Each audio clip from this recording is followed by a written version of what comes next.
آج کی ویڈیو میں آپ کو ایک شعر کا واقعہ بیان کروں گی جس نے 10 محرم کو حضرت امام حسین علیہ السلام کی لاش مبارک کی حفاظت کی تھی۔ حضرت امام حسین نے اسے بچپن سے پالا تھا، لیکن پھر اسے کیوں آزاد کر دیا تھا، اور یہ شعر آزاد ہونے کے بعد کہاں گیا اور پھر میدان کربلا میں کس طرح پہنچا، اور اس شعر نے یزیدیوں کے ساتھ کیسا سلوک کیا، یہ سب جان کے آپ کی بھی آنکھوں میں آنسو آ جائیں گے، لہٰذا ویڈیو کو آخر تک ضرور دیکھیں۔ بسم اللہ الرحمن الرحیم۔ پیارے دوستوں، امام حسین علیہ السلام نے ایک چھوٹا سا شیر پال رکھا تھا جس کا نام ابو الحارث تھا۔ اس کو مولا سے بہت زیادہ پیار تھا۔ چونکہ مولا حسین کا گھر مسجد کے سامنے ہی تھا تو وہ شیر باہر بیٹھا رہتا تھا۔ وقت گزرتا گیا اور شیر جوان ہو گیا۔ کچھ صحابیوں کو اس سے اتنی تکلیف ہوئی کہ انہوں نے ابو الحارث کو وہاں سے نکالنے کا منصوبہ بنایا اور سوچا کہ اس شیر کو مدینے میں نہیں رہنے دینا چاہیے۔ آخر وہ نبی کریم صلی اللہ علیہ وسلم کی خدمت میں حاضر ہوئے اور کہنے لگے، یا رسول اللہ صلی اللہ علیہ وسلم، حسین کا شیر جوان ہو گیا ہے، ہمیں اس سے ڈر رہتا ہے کہ وہ کہیں ہمیں کاٹ نہ لے۔ یا رسول اللہ، اگر آپ کی اجازت ہو تو ہم اس شیر کو جنگل میں چھوڑ آئیں۔ پیارے نبی صلی اللہ علیہ وسلم نے فرمایا کہ کل تم کو یہ شیر مدینے میں نظر نہیں آئے گا۔ شام کو نبی پاک صلی اللہ علیہ وسلم امام حسین کے پاس آئے اور ان کو پیار کیا اور فرمایا، بیٹا حسین، تمہارا شیر بڑا ہو گیا ہے۔ امام حسین مسکرائے اور نانا جان کی گردن میں باہیں ڈال کر بولے، جی نانا جان، جیسے جیسے یہ بڑا ہوتا جا رہا ہے مجھ سے بہت زیادہ پیار کرتا ہے اور میرے بغیر نہیں رہتا۔ نبی پاک نے فرمایا، حسین بیٹا، آپ کے نانا کے صحابی اس سے ڈرتے ہیں، اس سے وہ نماز کے لیے نہیں آ رہے اور ان کو ڈر ہے کہ یہ شیر ان کو کوئی نقصان نہ پہنچا دے۔ اے بیٹا حسین، اسے ہم آزاد نہ کر دیں۔ یہ کہنا ہی تھا کہ اتنے بڑے بڑے آنسو امام حسین علیہ السلام کے رخسار پر آئیں، مگر انہوں نے مسکراتے ہوئے فرمایا کہ نانا جان، آج کا دن نکال لیجئے، کل ابو الحارث آپ کو نظر نہیں آئے گا۔ نانا جان نے فرمایا کہ اے بیٹا حسین، آج کے دن کیا کرو گے؟ امام حسین روئے اور فرمایا، نانا جان دیکھیے، باہر شام ہو گئی ہے اور یہ وقت کسی کو گھر سے نکالنے کا نہیں ہے۔ نبی پاک نے مولا حسین کو سینے سے لگا لیا۔ جب مولا تہجد کے وقت شیر کو خوراک دینے آئے تو ابو الحارث نے کہا کہ اے مولا، آج اتنی جلدی؟ مولا نے ساری بات ابو الحارث کو بتائی۔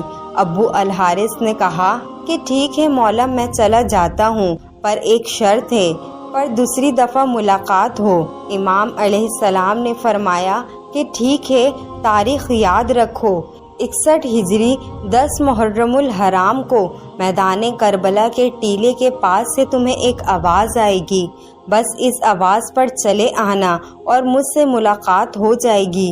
ابو الحارث نے کہا کہ اے مولا، مجھے آواز کون دے گا؟ کیا آپ دو گے؟ تو آپ نے فرمایا نہیں۔ کیا آپ کے بھائی عباس علمدار دیں گے؟ تو آپ نے فرمایا نہیں۔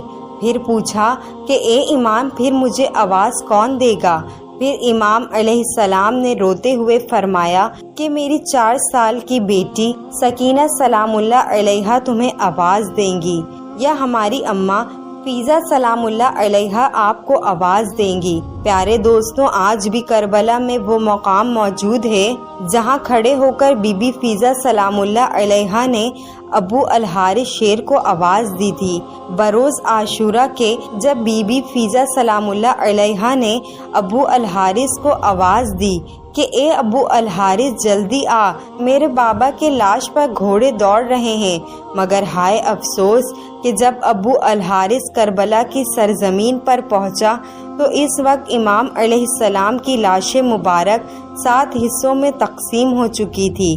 ادریس بن عبداللہ کہتے ہیں کہ جب امام حسین علیہ السلام شہید ہو گئے اور عمر 7 کے لشکر نے لاشائے اقدس کو دوبارہ پامال کرنا چاہا تو بی بی فیضہ نے جناب زینب سلام اللہ علیہا سے کہا کہ بی بی ایک روز میں سمندر میں محو سفر تھی، پھر میری کشتی ٹوٹ گئی اور میں ایک جزیرے پر پہنچ گئی۔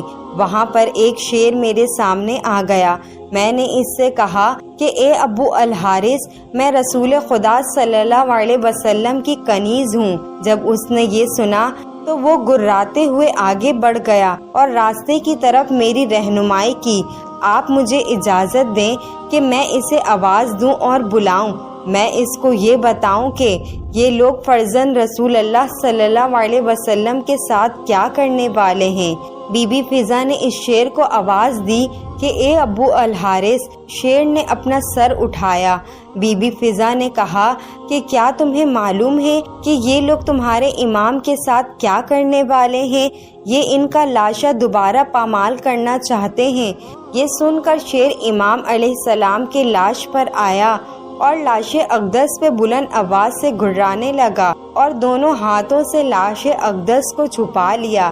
لشکر والے آئے تو انہوں نے شیر کو دیکھا۔ عمر سعد نے کہا کہ یہ فتنہ ہے، اسے جوش نہ دلانا اور واپس لوٹ جاؤ۔ چنانچہ سب واپس لوٹ گئے۔ جناب بی بی فضا سلام اللہ علیہا نے شیر کے آنے کی خبر جناب زینب سلام اللہ علیہا کو سنائی اور اس طرح لاش اطہر پامال ہونے سے محفوظ رہی۔